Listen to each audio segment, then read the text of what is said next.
When Gangnum Style came out, I'm like, okay, hold on a second. They actually make music over there. Right? So I love that Gangnam Style is the entry point. I didn't think we were going to mention Gangnam Style on this show today. But when BTS and Blackpink were making music, they're like, they make music over there. That was when they arrived. Yeah.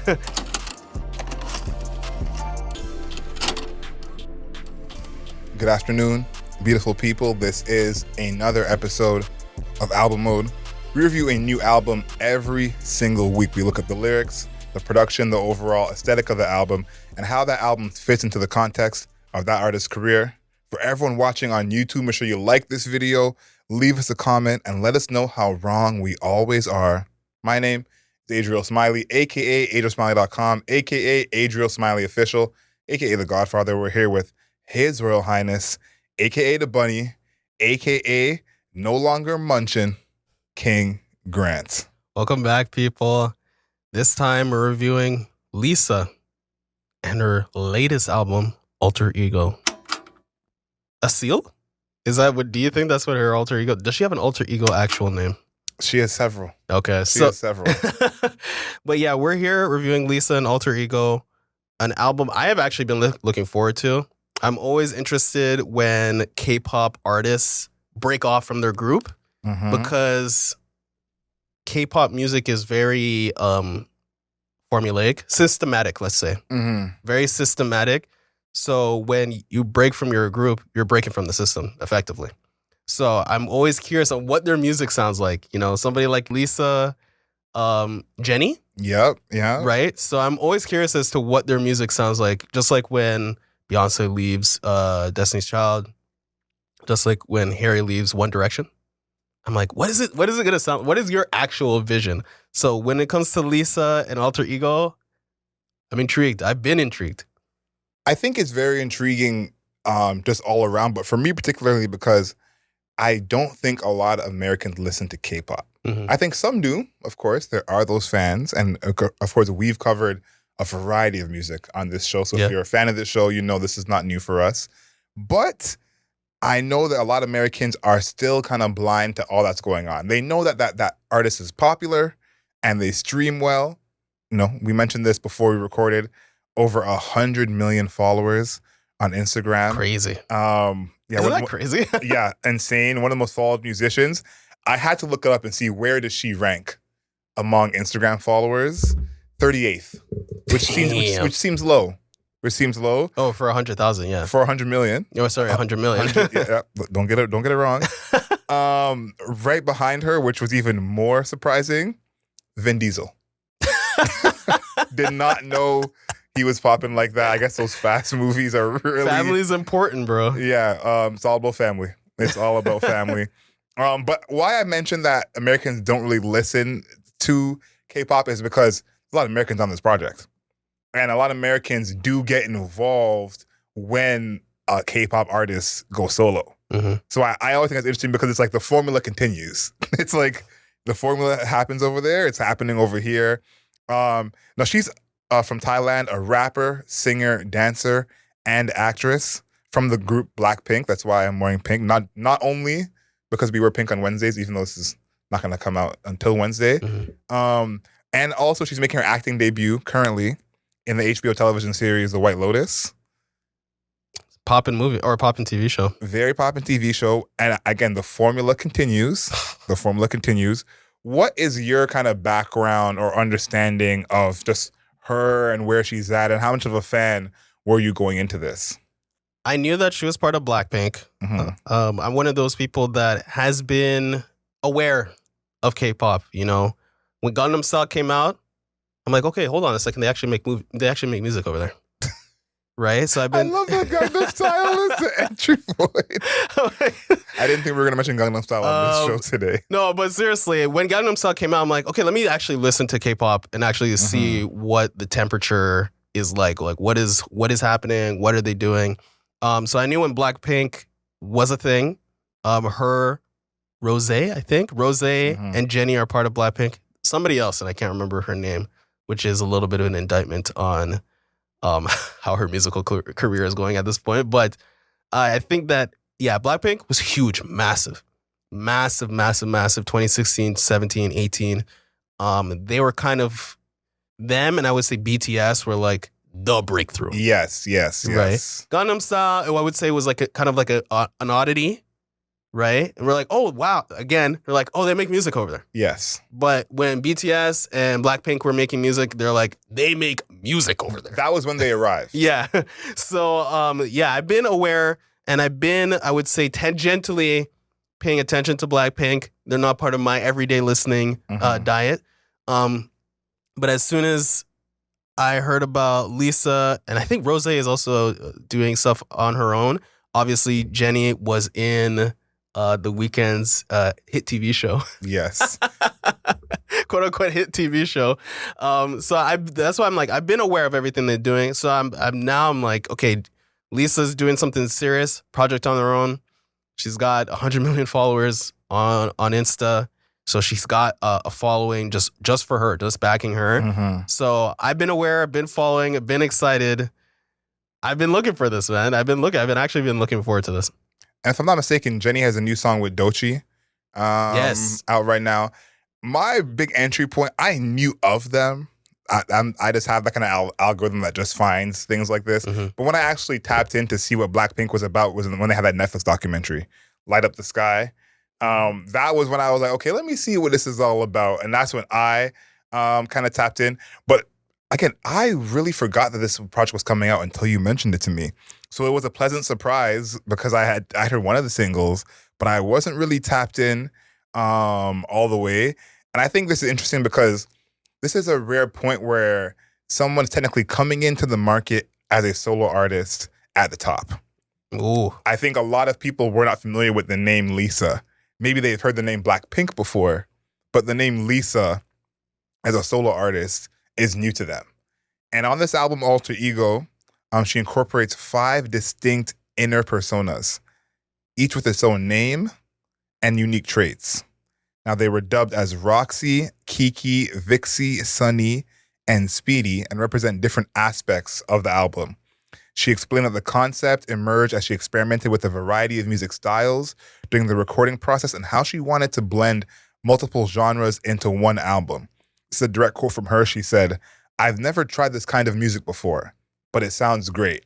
Why not combine all these different styles and call it Alter Ego?" I think that's a great place for us to get into this project because she basically gave us the rundown of what this album is, because this album is a bunch of different styles. It feels like a bunch of different egos or different personas. Do you have like a word or something you would call this album in terms of a genre? Is a way you could categorize what this album sounds like? I think it's just like all around pop music, basically taking what The Weeknd is doing right now, what Rosalia is doing right now, kind of what Rebecca Black is doing right now, low key. And I guess Charlie XCX as well. To some degree, yeah. Yeah, so there's a lot of, she's reaching in a lot of electronic elements of pop music and pulling them towards her. Or I would say she's going to them because there's a lot of, there's a lot of trying to exist in specific spaces versus thinking that a certain space belongs to her. So I would say like it's all around pop or maybe it's electro pop, but there is like a lot of rapping. So I don't know if it's fully electro pop. So it's interesting. Yeah, I have here called it industrial pop. Okay. Because I think those are probably the most songs that sound like her. There are a couple songs on here that just sound straight like someone else's record. And when you see the producers on some of these projects, it's almost clear it's like this is definitely from someone else. The Tyler record, one of Tyler's main producers, Sammy Soso, is on it. It sounds like a Tyler record. Yeah. The Future record, produced by ATL Jacob, sounds like a Future record. So when you said that she's going to these worlds, I think that's what comes to mind for me. You mentioned that there's a lot of rapping on here. We're going to get to the lyrics, of course, later in the podcast. But I thought that was a good place to start because one of the artists I thought of when I listened to this, I said, who does she remind me of? Because I wasn't familiar with how much rapping she did before this project. This was all news to me. I said, oh, she's rapping. Yeah. A lot. And the person I thought of was Doja Cat. Because Doja Cat, I think when it comes to pop rap from the woman perspective, she to me is like at the top of that list. In terms of pop rap and then pop music as a whole. But I didn't love a lot of her rapping. I was not a big fan. Lisa's? Yeah, I was not a big fan of a lot of her rapping. And I think like the that comes into the production because the production on here, most of the songs on here, I liked the production sometimes. Me too. There are very few songs where I like the production the entire song. Most of this production on here, it's a song that's like, I like this bridge or I like this pre-chorus. Mhm. But I don't think there's, maybe not saying any, but there's very few songs on here where I like the whole song production-wise. I want to start with Rockstar, produced by Ryan Tedder and Sam Homey. Ryan Tedder, everyone should be familiar with him. From One Republic, has written a bunch of One hits. Direction wishes. Yeah, for Beyonce, Tate McRae, Lil Nas X. That is Pop Central right there. Yeah, Sam Homey wrote a lot for Dominic Fike on his last project. More Pop Central. And I'm gonna mention producers all over this album because this was an expensive album. Like, oh my God, yeah. I think that is like the main takeaway is like this is a very, very Bro, she's got expensive album. She's got Future, Meg, Tyla, Rosalia, Doja Cat, Ray. We'll throw Ray a bone. I don't know if Ray's feature is that expensive, but that's a really Ray ain't cheap. I'll tell you that. Ray ain't cheap. But to have Rosalia, Future, Doja Cat, Meg, and Tyla's hot right now, that's a big budget just on the features alone. No, and I would argue that some of the producers are more expensive than the features. Mm-hmm. Like Ryan Tedder's on this, Max Martin is on this, Ilya is on this, who produces a lot for Ariana Grande. Right. So it's like you mentioning the artists, like this is so expensive. The producers and writers are costing so much money. Yeah. Rockstar, what's happening in the verses? How would you describe what that sound even is? For the production? Yes. I think it's like maybe industrial is maybe a good. I don't know if it's fully industrial though. Like that it's almost like a circus, like a electronic circus type of sound. I think that is interesting. I would say it's interesting. I don't know if I really love it. I think that the what? It's true. That's very nice of you. I like everybody. I know when they tune into album mode, sometimes people are just waiting for me to be like, it sucks. But I just think I'm waiting for you to tell me this is the best album you've ever heard. No, definitely not. I texted someone earlier and I said, I am waiting for Démar to come into this room and tell me it's 11 out of 10. You are living in a different universe, my guy. I would say one of the things that tags on to what you're saying, what's coming up with Rockstar is that I think that this album is overproduced.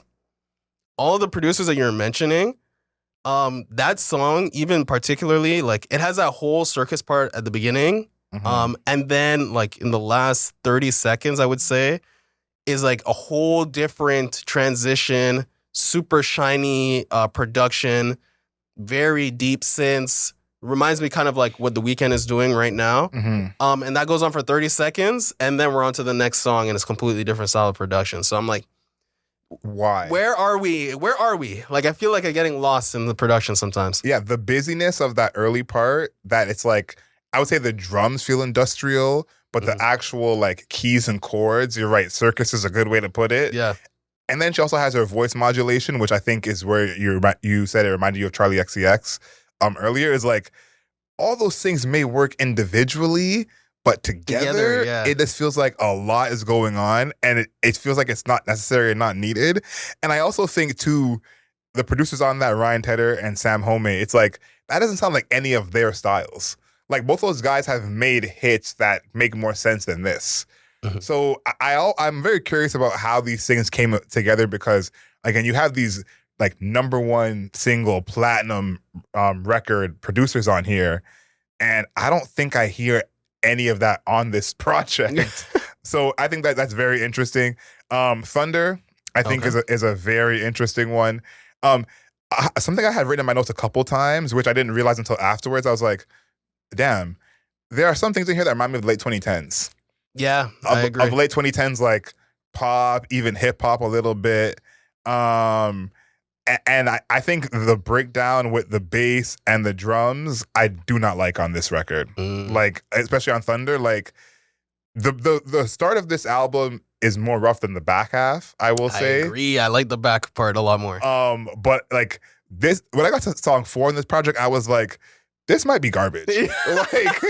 like I don't want to go that far yet, but like Thunder was the record that I said, I don't know what's really going on. And I think too, because she's not a great vocalist. She's, I would say, like, you know, mediocre, middle of the pack as a singer. The modulation and the overproduction altogether, it's like, this is not made for like active listening. Yeah. You know what song was giving me? Rihanna without the sauce. I'm happy you said that. I had that in my notes too, because someone said this is like pop Rihanna but sauceless. Yeah. Like someone texted me, so I said, yeah, this is exactly.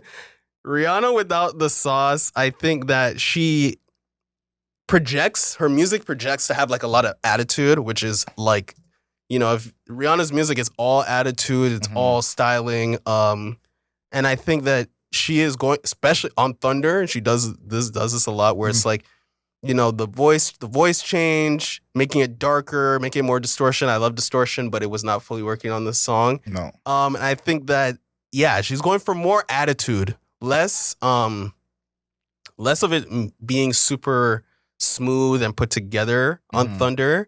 And I think that she is missing, you know, to have that style, that attitude, that like gravitas and persona, you kind of have to, there has to be like also like a coolness associated with you, right? And I think that for us, I'm just saying for us, Lisa, not super cool.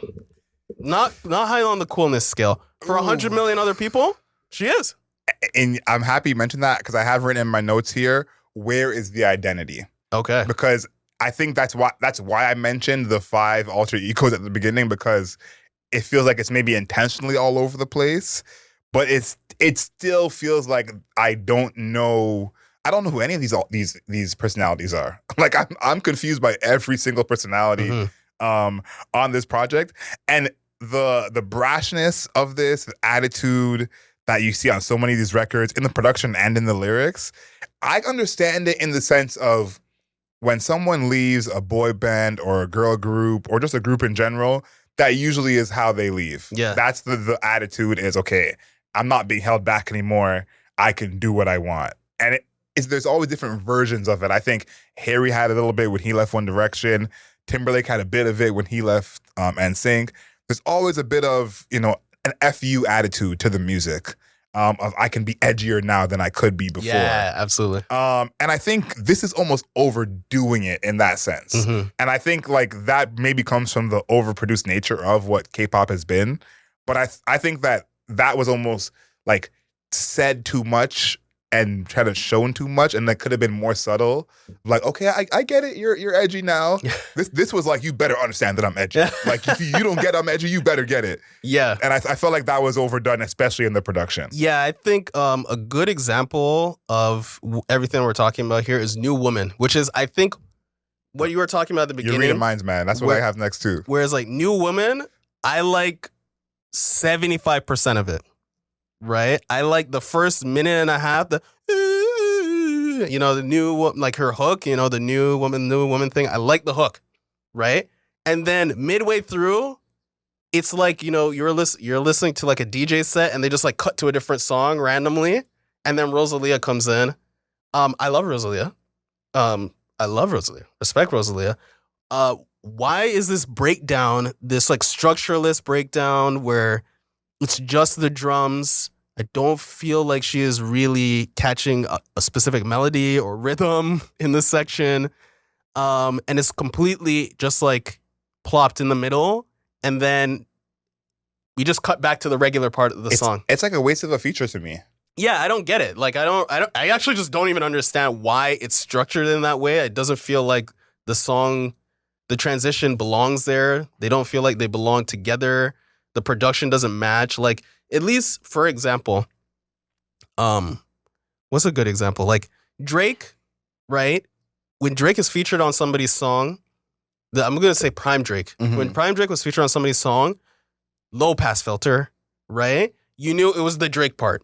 right? We stripped everything out. We're going underwater, the underwater effect, right? Yes. Then we're like, oh, okay, this is the Drake part. With this, it was just like, we're now doing Rosalia, and then now we're going back to Lisa. Like, there's no transition, which is like it's underproduced but overproduced at the same time, because they're like, why are we truncating Rosalia into this song, but we're also not doing it in an artful or even thoughtful way in any way.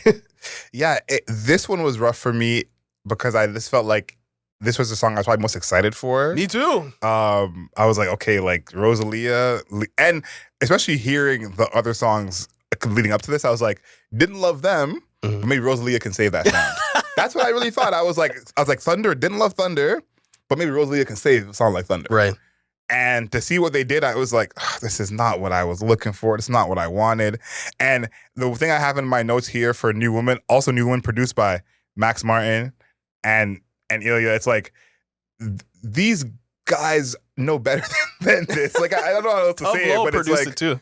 Say it again? Tove Lo also in the production. Yeah. Oh no, the writer's credit. Sorry. Yeah, it's like if you look at the credits of some of these artists, it's like, how did this end up here? Like, you talked about it being like overproduced, underproduced. It's like Max Martin may be the most like, you know, successful producer on this entire project, but maybe in like music history, like one of, you know, and to think that this is what he thought would work here. And to be fair, we're trashing this song.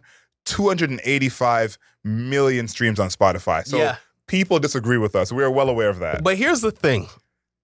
With this album it very much felt like somebody who is not from North America is like, I'm making my North American album now. I'm getting Future. Well, they're like, I'm getting Future. I'm gonna get Meg, Rosalia, because Rosalia is massive, just worldwide massive. And then I'm getting Tyla, because Tyla, again, hot, massive. So it just felt very, very much like the label is like, we got to get Rosalia on this. Cookie cutter. We got to get we got to get Future on this. You know, we got to get Doja Cat on it. You know, like this is I feel like the label is saying we got to get these artists on it, versus Lisa's like, you know who would be good on this track with me, or you know, this needs a little touch from blank, right? Instead, we're getting more like the label said we're getting Doja Cat on this, you know, versus her being like, oh yeah, you know, me and Doja, we clicked up this one time. I've been thinking about making a song together. Then she's on the song. You know what I mean? It doesn't feel like that. Exactly. No. I think we talk about it sometimes of it's almost too obvious what an artist is into. And we've mentioned before of like, you don't have to make every song that you like. Yeah. You don't have to remake all the songs you used to love.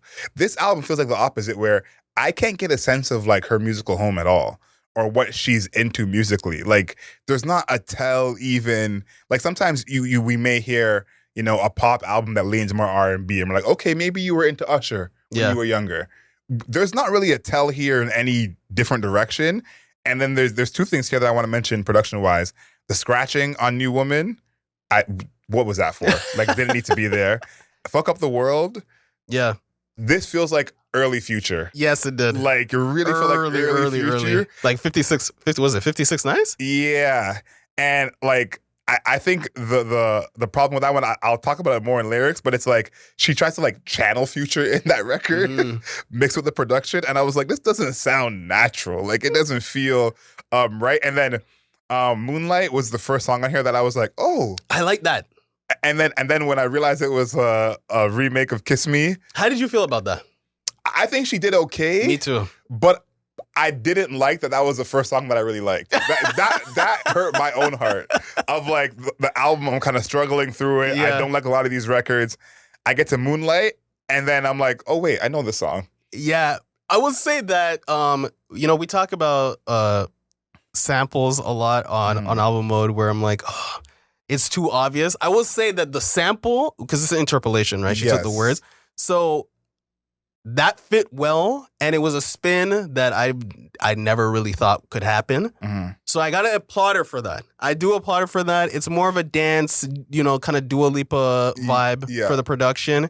But this crossover with the lyrics for, you know, Kiss Me is That's an interesting dichotomy. I like that. I thought that was cool. Yeah, I know. I think that song actually is good. Like, I actually Yeah, me have no too. have beef with that song. Shout out to Sixpence None the Richer. When's the last time you said that before?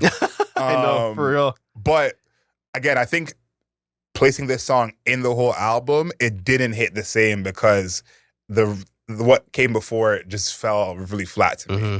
And I think, like, if this had been earlier in the project, or I had liked more of the project leading up to this, maybe it wouldn't be such a, like, an irks for me. But Yeah. I was just like, I just don't like that this is the one song that I like, and it's like not. You're saying it's not even your lyrics. Yeah, that's true. So that I didn't really love. And then I have one last production note, and this is something I actually did like in the production. Okay, we've been talking bad about this whole project. I want to bring up something good. I've been trying to sprinkle some goodness because we said we like the back half. We're talking about the back half now. And I'm getting right to the back half. Dream, Mhm. the Dream I like. The second half, when that like snare comes in and it's a little bit of a different tempo, Right. I like that. It reminded me of in church when you do the first verse with the rim shot, and then the tempo picks up and you get to the snare. Dream, I liked. Even Bad Girl, I liked as well. Yeah, so me too. There's some things on the back half. And then, sorry, last but not least, When I'm With You, featuring Tyla. I mentioned before, this is a Tyla song. Like, this is, not... And I think the purpose is, like, big shout out to Tyla that she's made it to a point where she's on this project, because she's probably the newest artist out of all of the artists on here. So, like, big shout out to her for making it to the point where it's like... She's getting the label point out. No, exactly. Like, no, she's in the Ice Spice spot. Like, this would have been the Ice Spice point out, a couple of years ago. Yeah. So, big shout out to Tyler for taking that spot. But this, to me, is a record that I felt like, maybe should have been a single. Yeah, I feel that but I too. think a whole different audience, because a lot of songs that we're basically shitting on are doing extremely well. I know. Like, you know what I mean? So it's like they're not going for our audience. That the audience they're going for, they got them. Yeah, I think, well, there's a difference between popular and good, which we know because we've been killing Drake on our podcast for a while now. Yes. So, but I think that is that could have been a single in a different album, maybe. If the album was more of an R&B focused pop album versus industrial or electronic pop album, that could have been a single, just because it felt more R&B-ish. SZA, how come SZA's not on this album? Considering how label-y the features are, I felt like SZA could have gotten... But has she done any label-y features? I don't think she's done any of these. She's kind of steered clear of these. Yeah. So I think, she has her morals still intact. Yeah, her musical morals. But the last thing before we get into lyrics about the single, I think she could have chose it, because there's so many songs on here that had nothing to do with other songs on here. Facts. Like, any song could have been the single. You know what I mean? Like, there's a couple songs that are similar in sound, but when you think about, like, Moonlight and then Rockstar both being singles, you're like, these ain't from the same album. You know what I mean? So I do think there's a world where those could be the singles. Yeah, I think that I want to point out a couple songs that I do like as we're moving into lyrics. I did like Lifestyle. I think that the faster paced music is actually better with Lisa. I think we talked about that with what was it? New Woman. New Woman is really, really high BPM. So I think that the pace of her music, this is really weird to talk about, but I'm like, the pace of her music is actually important to her. I think the faster it is, the better it is. So she should probably figure out how to hook up with Pink Panthers. That's a good one. Should try to figure that out. And that is a label that is low-key a little bit of a label. That's like a, if you want it to be, if you know type of label. That's like an indie label push. Yeah, exactly. So I think that is something that's important to her. I think that her music being big, her being big on the songs, using huge vocals, works well for her. And then the pace. So there's a little bit of a, I would say, an artistic vision that is being conjured right there. But I'm really talking about like 2 or 3 songs at the end. Yeah. Yeah. So those are not like the main focus, but I'm like, there is something happening there. I think these are probably the songs that she won't perform as well. Which is crazy. Because I think a part of this is like, you have to really look at it like how big Blackpink is. Yeah. You know, I think, and that's why I mentioned the similarities of Beyonce leaving Destiny's Child, JT leaving NSYNC, Harry Styles leaving One Direction. It's like when the group is already doing stadiums, when you go solo, you're thinking, I'm doing stadiums. You're not thinking like I'm a new artist, gonna get it from the ground up, do my, 1,000 cap rooms. It's like, no, I was doing stadiums. We still doing stadiums. And a lot of these songs are giving that energy of like grand, huge records. Now, that doesn't make them good records, but I think she did accomplish what she set out for in that sense of like, these will go up in a stadium. I want to talk about Fuck Up the World. Okay. Because when I talk about, I like that one. There's like a loss of identity or lack of identity on here. The thing about Fuck Up the World is this is definitely early future, 100%. We cannot question. This is early future. It's record. early future or maybe a little bit of Yeet. Yeet could have maybe. Yeah. The production definitely gives me some Yeet energy. Yeah. But I think like in her lyrics, she's very much all over the place. Like there's not a consistent theme. Like one record she's in Dubai, the next record she's driving a Honda Civic. It's just like, what are we doing here?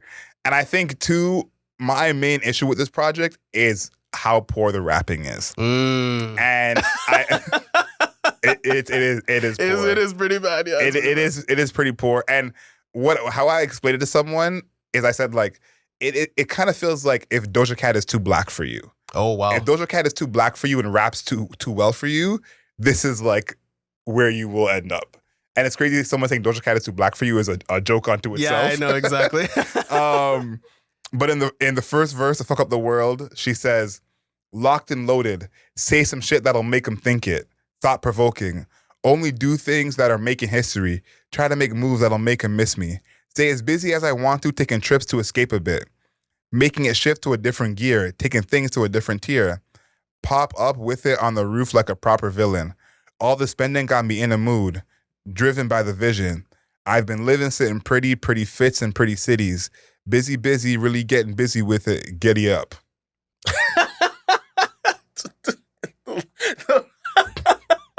When you looked at me.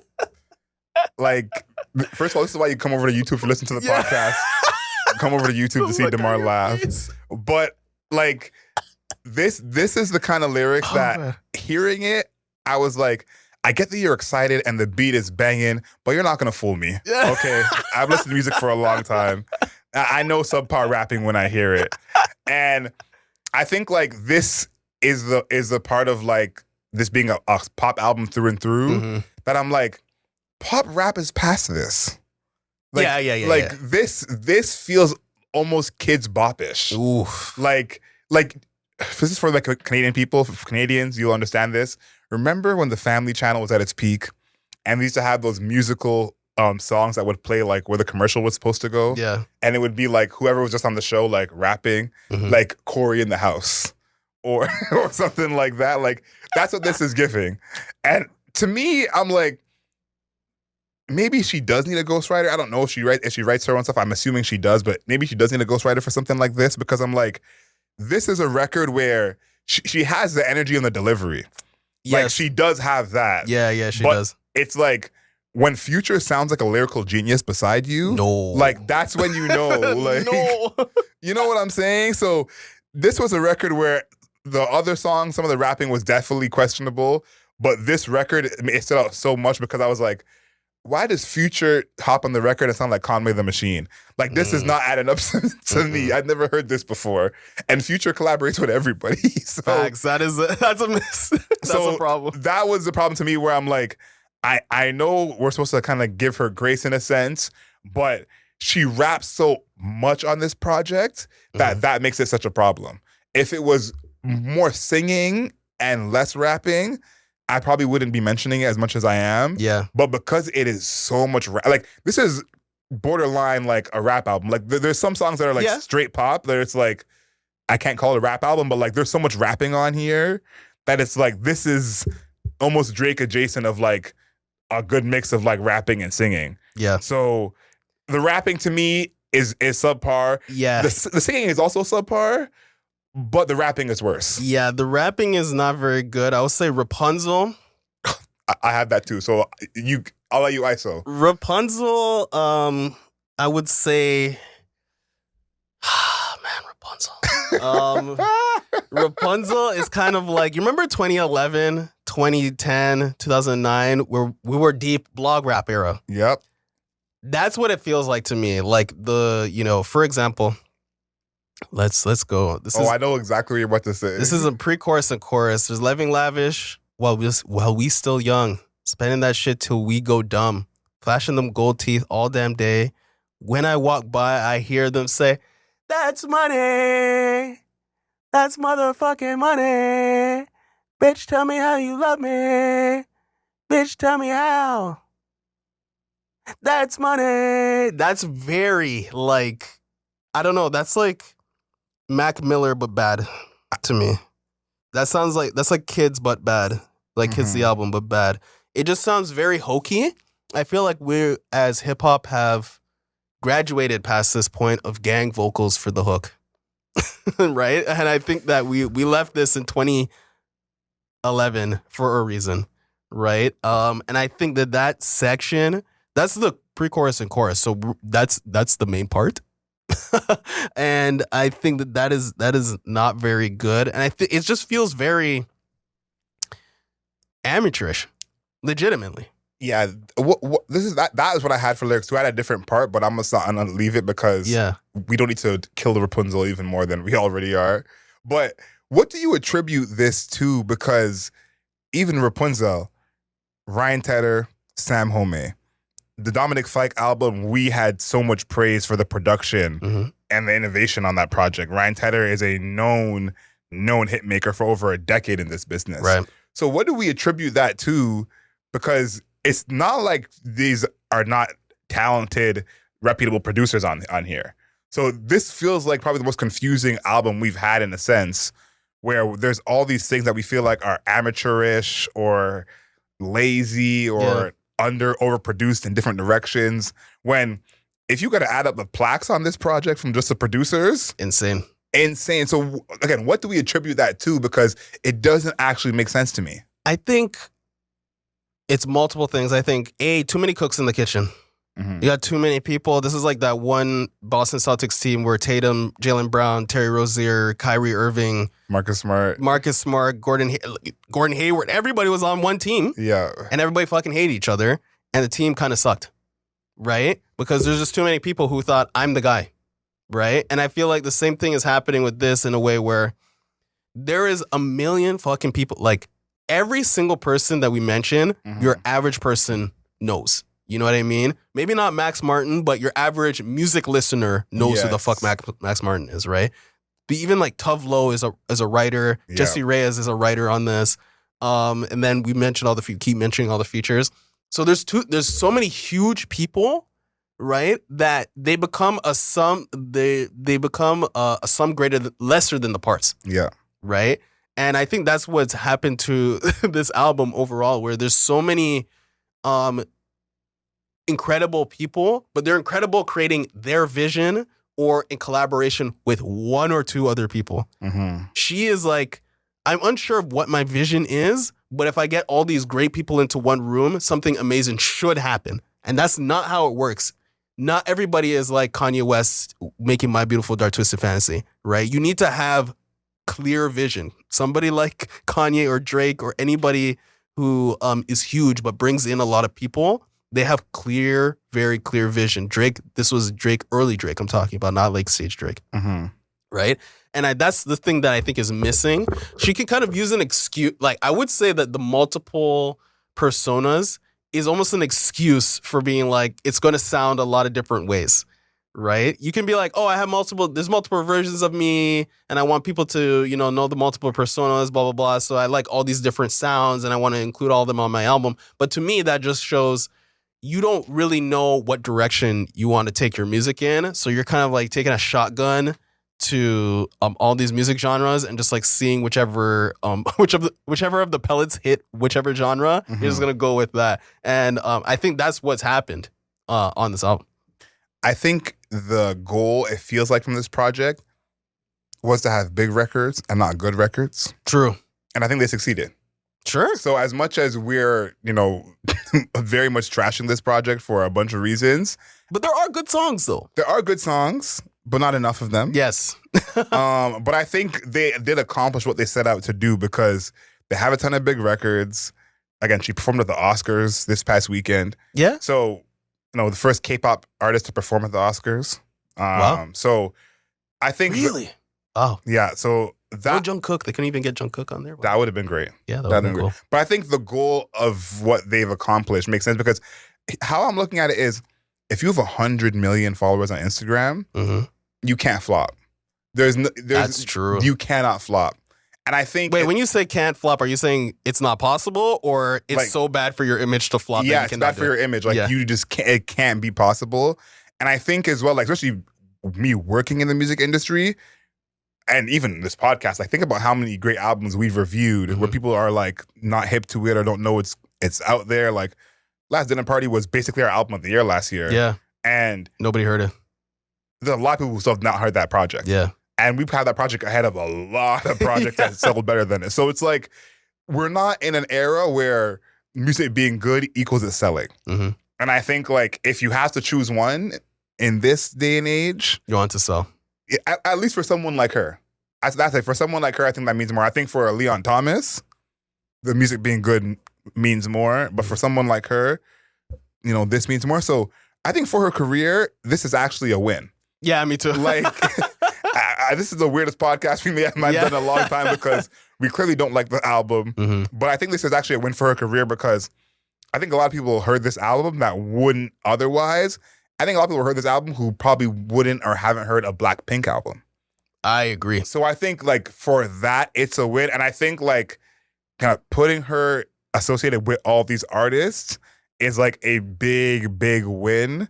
And I think like I mentioned before, like when you do that as a new solo act, it's like, okay, I'm just assuming you're at that level. It's like, I've only seen you stand beside Future, Meg Thee Stallion, and Doja Cat. Right. So I think you're like, you got to be huge. you must be popular and cool. Like, I'm just assuming both of those things. So I think that this is a win for her. I don't know how this is being received by the casual fan, but I think this is a win for her, just for her career in general. Yeah, I think it's a win too. And I even looked back into the previous projects because she did La Lisa as well before, Mhm. right?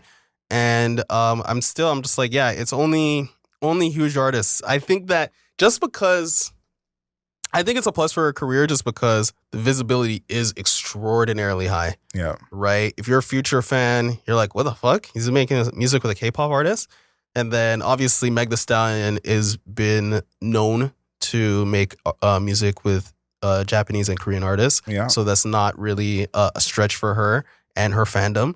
Rosalia is just an international artist at this point, I feel. 100%. I feel like she has just been that girl.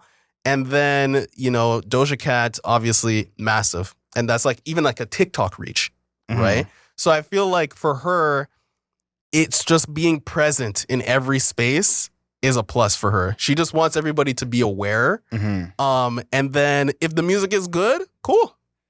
I don't know if I'm her, like if I'm Lisa, I'm like, I don't even know if the music is that good, but you just want to be everywhere. Like Blackpink is already massive. Yeah. Like gargantuan. Right? So she just wants to be like, I'm me. Like I'm on my own. I want to be known by myself, apart from the rest of the group. So that is also partially why I think that you can reach for like these huge artists. Like you have the money too, because she's probably making a ton of money off of Blackpink, being part of Blackpink.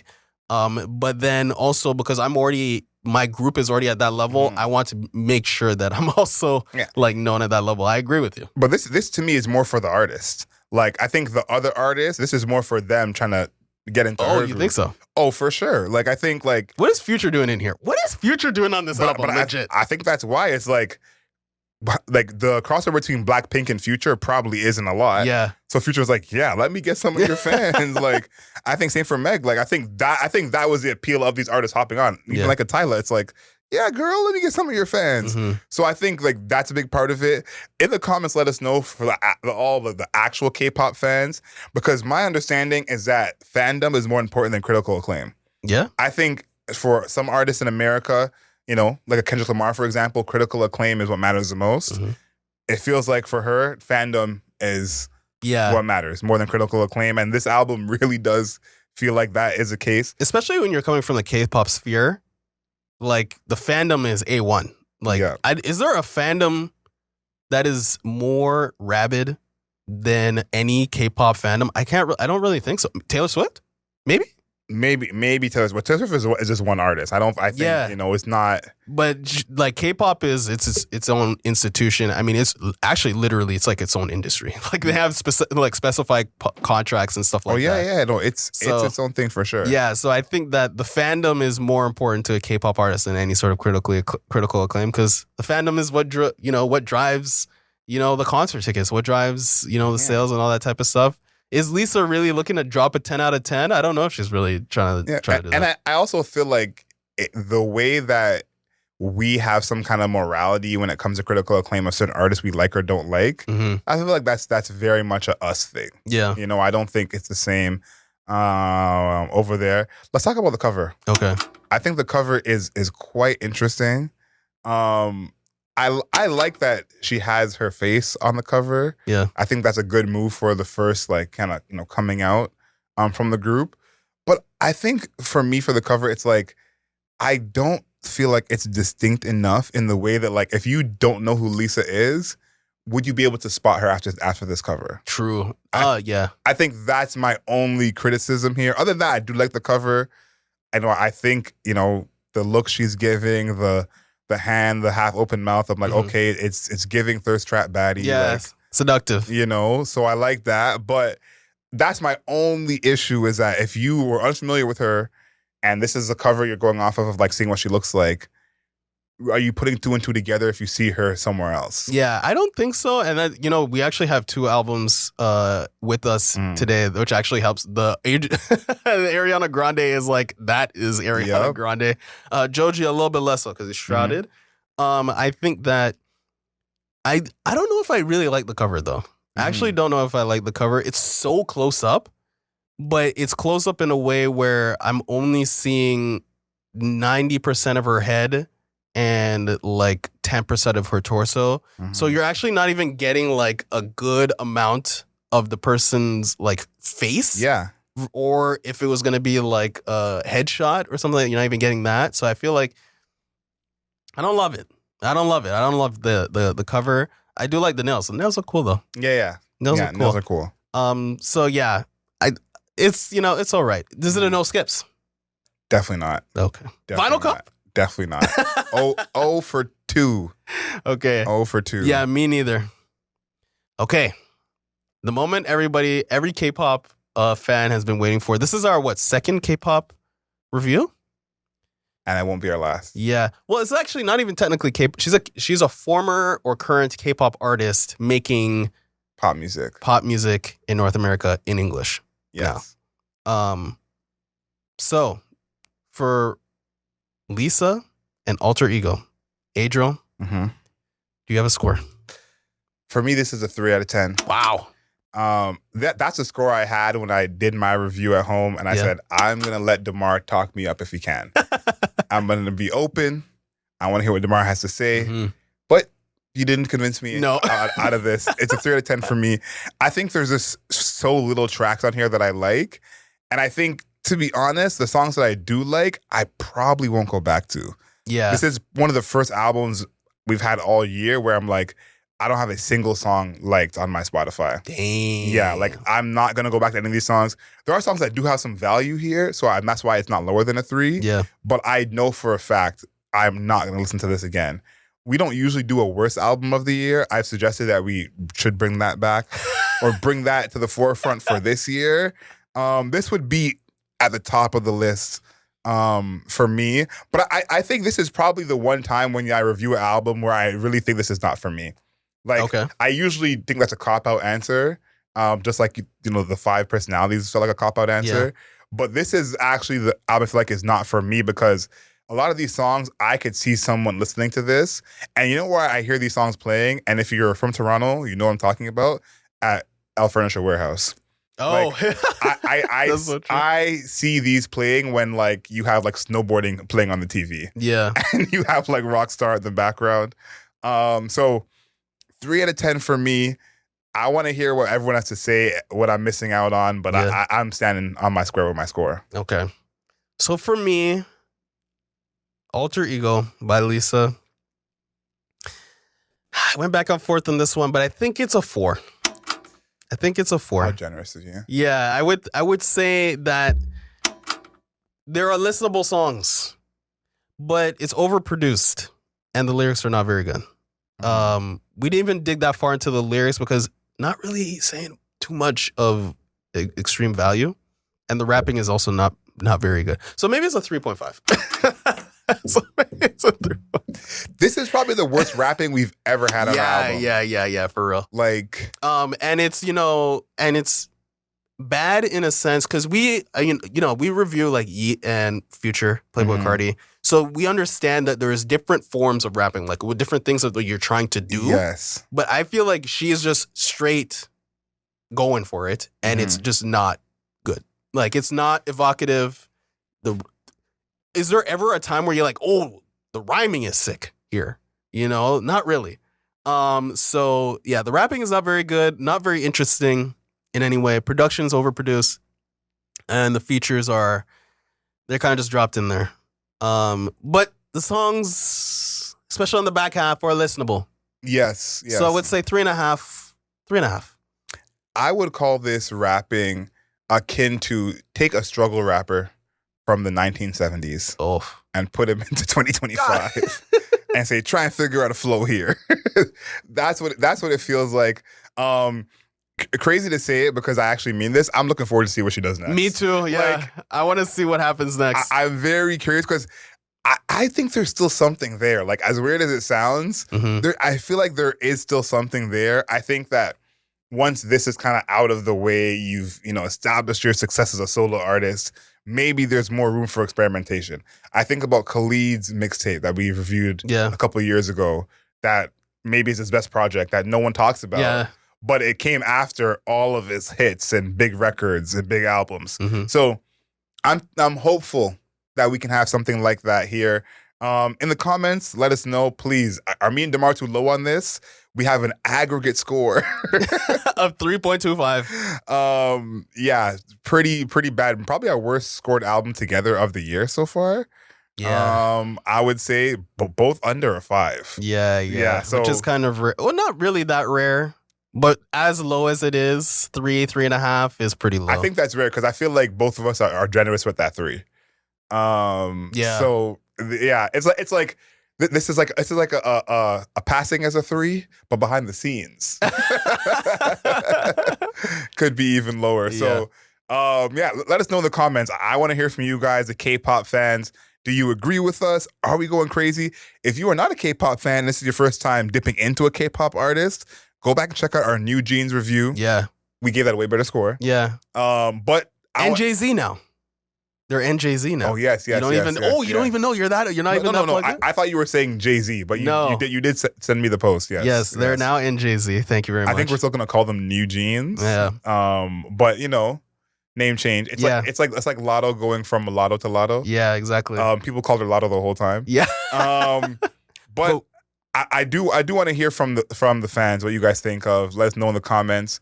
Find us on Instagram at Album Mode Pod, on Twitter at Album Mode Pod, on TikTok at Album Mode Pod. And if you're listening, hop on YouTube. Find us on YouTube at Album Mode. Like this video, leave us a comment, hit that bell, post notifications on, and make sure you are subscribed. And until next time, know yourself, know your worth. Later days.